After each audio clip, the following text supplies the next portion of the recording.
Hello, ladies, Mr. O'Sullivan.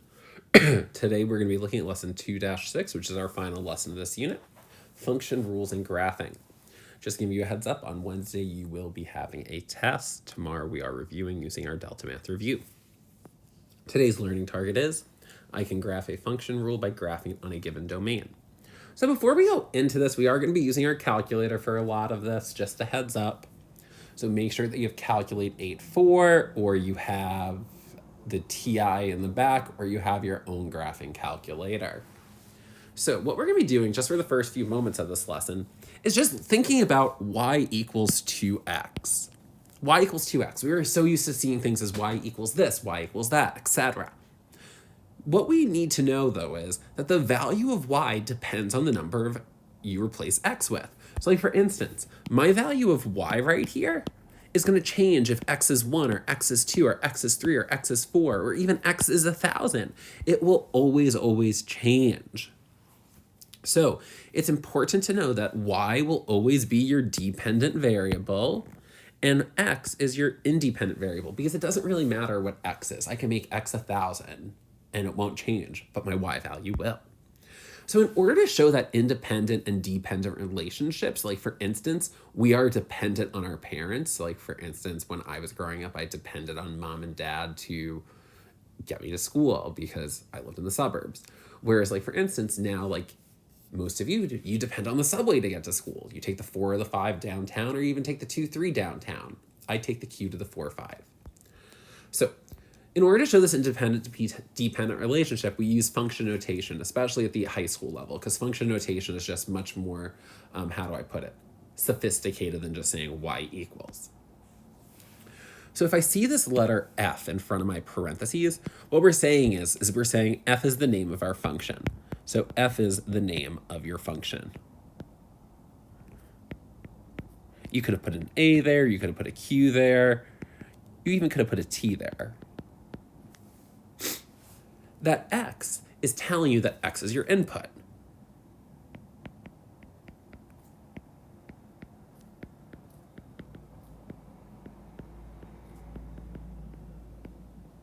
And then last but not least, that 2x, this is all it, not just your 2 or your x. It tells you what your function does.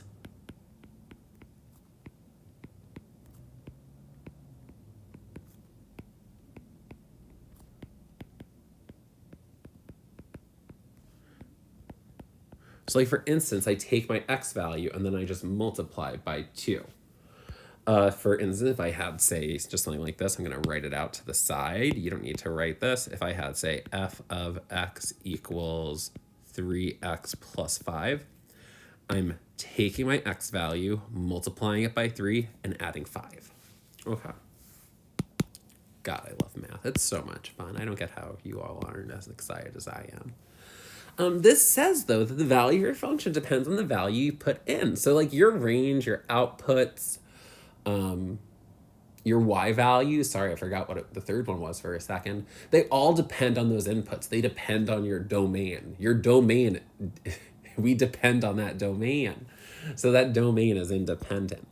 So the moral of the story is that whenever you see f of x, that's just a fancy way of saying y equals. So whenever you see f of x equals, you're literally just finding out what your y value is, okay? So example number 1, given f of x equals 2x, find the following. So for our first example, we want to find f of 5. So everywhere I see an x, I'm going to substitute a 5. Please don't say put, please don't say place, please say substitute, because that's exactly what we're doing. So we're going to write f of 5 equals 2 times 5. And we don't need a calculator for this. What's 2 times 5? It's 10. So I can say f of 5 is equal to 10. Now I want to do f of 0. So f of 0 equals 2 times 0. I'm substituting in a 0 for x, and 2 times 0 is 0. So I can say f of 0 is equal to 0. And then I have f of negative 3. So everywhere I see an x, I substitute a negative 3. So I have 2 times negative 3, which will give me negative 6. So I can say f of negative 3 is equal to -6. And that's my final answer. So in this case, the -3, that 0, that 5, those are the numbers we're plugging in. So they are called our inputs or our domain or our x values. Now what we're going to do is we're going to list the outputs. So when I list my outputs, those are the answers that I'm getting based off my inputs. So my outputs are 10, 0, and -6.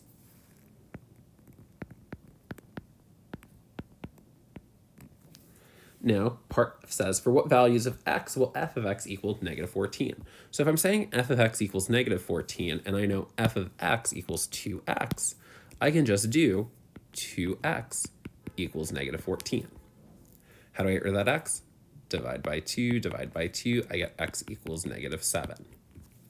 And then I do the exact same procedure for g. For what values of x does f of x equals 248? I just do 2x equals 248, divide by 2, divide by 2, and I get x is equal to, well, 250 is 125, so 124. Sorry, I was trying to do it in my head. So x is equal to 124. So over the past few days in this unit, you have been able to see the functions can be represented by graphs. If we look, we want to graph this function over the domain -2 to 4 for g of x equals x squared minus 9. So here's what we're going to do. We're actually going to go to calculate 8.4. So I'm going to pull up calculate 8.4 if I can find it. Perfect. And then I'm going to pull up my notability. Okay. So if we look, we have g of x equals x squared minus 9. So what we're going to do is we're going to go to y equals, and we're going to type in x squared minus 9. Now what we're going to do is we're going to hit second graph, and we have a table of values. If you look, I care about the numbers -2 to 4. So we are going to copy and paste that xy table or table of values. So I have x values, and then I have y values. So I care about -2, -1, 0, 1, 2, 3, 4. So at -2, I get -5. At -1, I get -8. At 0, I get -9. At 1, I get -8. At 2, I get -5. At 3, I get 0. And at 4, I get 7. So if we look at our graph, this graph goes on forever and ever and ever. But if you look, I want to restrict my domain by doing -2 to 4. If you look, I have a bracket on -2. So that means I want to include this as a point. So this is going to be a closed circle. If you look at my 4, I have a parenthesis. That means it's going to be an open circle. So basically, -5, -8, -9, -8, -5, 0, those are all going to be closed circles on my graph. But my 7 is going to be an open circle. Let's plot those points. So at -2, I get -5. So 1, 2, 1, 2, 3, 4, 5, and I plot a closed circle right there. Then I plot -1, -8, so I go out 1, down 8, so 1, 2, 3, 4, 5, 6, 7, 8. Then at 0, I plot -9. And then at 1, I plot -8. So I'm sort of seeing a pattern. So I'm assuming at like 2, I'll plot -5. At 3, I'll plot 0, so 1, 2, 3. But at 4, I'm going to plot 7. So 1, 2, 3, 4, 5, 6, 7. But here's the issue. I said I'm going to do an open circle. So I'm going to do an open circle at 7.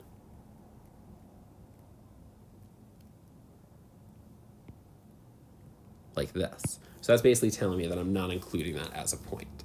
Now that I have my points plotted, I'm going to connect them. Since it's not a straight line, it's sort of curvy, I need to make sure my graph looks a little curvy, okay?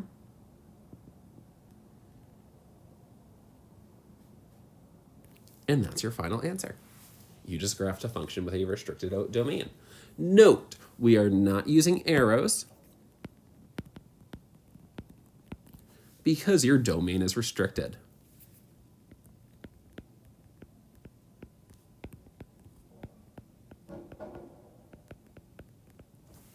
We have a start point and we have an end point. Part A says evaluate g of 3. Well, if you look, we already know what g of 3 is based off our table. We go to x equals 3, and if we look, we hit 0. So I can say g of 3 is 0. And that's my final answer. If you wanted to, you could have plugged it into 3 squared minus 9 and gone 0 that way.